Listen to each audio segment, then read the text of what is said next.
Nasa malayo ba ngayon ang mahal mo? At bihira na lang ba siyang tumatawag o kumukontak sa'yo? At nagtaka ka na lang ba? O ikaw ay nagdududa? Gusto mo ba na ikaw ay tatawagan niya palagi?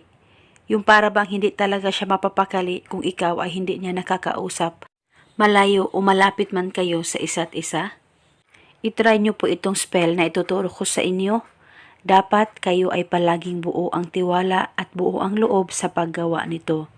In just 3 minutes, tatawag ang partner mo sa'yo. Kahit gaano pa siya kalayo sa'yo. Basta tiwala lang.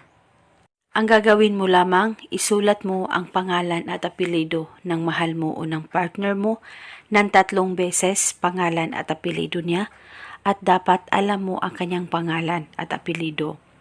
At pagkatapos, kumuha ka lamang ng pula o puti na kandila at sindihan mo lamang ito. At pagkatapos, patakan mo lamang ang pangalan niya na nakasulat sa papel kahit ilang patak, basta patakan mo ang pangalan at apelido niya.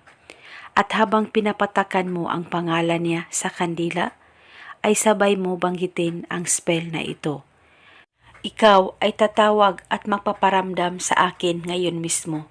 Sambitin mo lamang ito ng paulit-ulit at pwede mo dagdagan ang hiling kung gusto mo, wala pong problema. At pagkatapos ay pwede mo nang ihipan ang kandila pagkatapos mong sambitin ang spell at itago mo na itong papel na pinapatakan mo ng kandila, itago mo itong ritual, itago ito sa safe na walang makakakita at makakaalam. At hindi na po ito kailangan pang bulungan araw-araw, basta itago mo lang ito hanggang kailan mo gusto. At pagkatapos mong gawin ang ritual na ito, tiyak siya ay tatawag sa iyo ngayon mismo.